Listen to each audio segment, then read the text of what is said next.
Hi hello എല്ലാവർക്കും സുഖമാണല്ലോ. നമ്മൾ ഇന്ന് ഒരു ചെറിയൊരു ആനക്കുട്ടീനെ നമ്മുടെ കളർ പേപ്പർ വെച്ചിട്ട് ഉണ്ടാക്കുകയാണ് ചെയ്യുന്നത്. ബ്ലാക്ക് കൊണ്ട് ഞാൻ ഉണ്ടാക്കാമെന്ന് വിചാരിച്ചു. പിന്നെ വിചാരിച്ചു വേണ്ട, ഒരു വെറൈറ്റി ആയിക്കോട്ടെ, നമുക്കൊരു കളർ പേപ്പർ വെച്ചിട്ട് ഉണ്ടാക്കാമെന്ന് വിചാരിച്ചു കേട്ടോ. അപ്പോൾ ഇതുപോലെയൊക്കെ കുഞ്ഞു കുഞ്ഞു വട്ടത്തിൽ, പിന്നെ ഈ തുമ്പിക്കൈയൊക്കെ കണ്ടോ, നല്ല രസമല്ലേ. ഇതുപോലെയൊക്കെ കട്ട് ചെയ്തെടുത്ത് നമ്മളിവിടെ ഒരു കുഞ്ഞൊരു ആനക്കുട്ടീനെ ഉണ്ടാക്കിയിട്ടുണ്ട് കേട്ടോ. ആനക്കുട്ടി ഉണ്ടാക്കി കഴിയാറായപ്പോഴേക്കും മോൻ വന്നിട്ട് എടുത്തേക്കുന്നതാണ്. നല്ല വിശേഷമാണല്ലോ. എനിക്ക് ഈ ആനേനെ ഇഷ്ടായാ?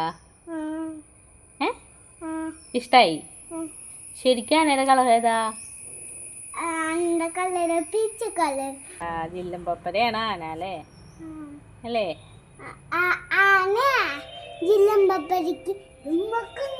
അല്ല, ശരിക്കും ആനയുടെ കളറ് കറുപ്പ്. പറഞ്ഞേ, ശരിക്കും ആനയുടെ കളർ ഏതാ? ഇഷ്ടമായെങ്കിൽ എല്ലാവരും സപ്പോർട്ട് ചെയ്യാട്ടോ. Okay, thank U.